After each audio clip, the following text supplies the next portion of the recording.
आप सभी भाई बहनों का धर्म दर्शन की ज्ञान संदेश कक्षा में एक बार फिर स्वागत है।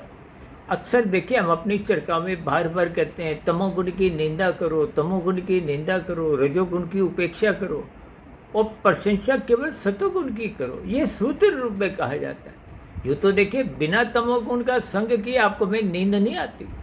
रात को जब आप बिस्तर पर लेटते हो तो स्थूल शरीर के स्तर पर आप एक तमोगुण की स्थिति बनाते हो, उसकी क्रियाओं पे रोक लगाते हो।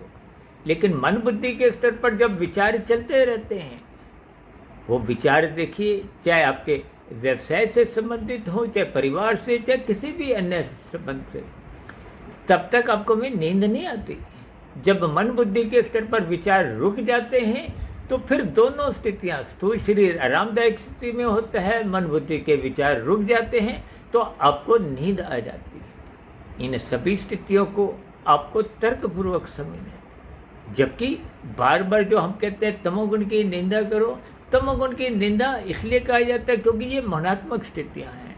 शरीर को आराम करने के लिए तो नींद की आवश्यकता है, लेकिन निंदा का अभिप्राय जब जब आप निषेध कर्म कानून का उल्लंघन करते हो, शास्त्र विरुद्ध पाप कर्म करते हो जिनको शास्त्र मना करते हैं, उन स्थितियों के दृष्टिकोण से तमोगुण की निंदा बार बार कहा जाता है।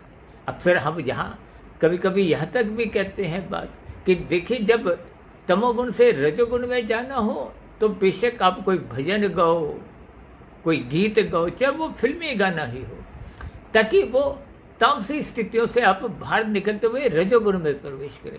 अब रजोगुण में रहते हुए एक पतन की स्थितियां, अधोगति की स्थितियों से हम बच जाते हैं और रजोगुण से फिर सतोगुण में जाने के लिए धर्म को मजबूत करना होता है।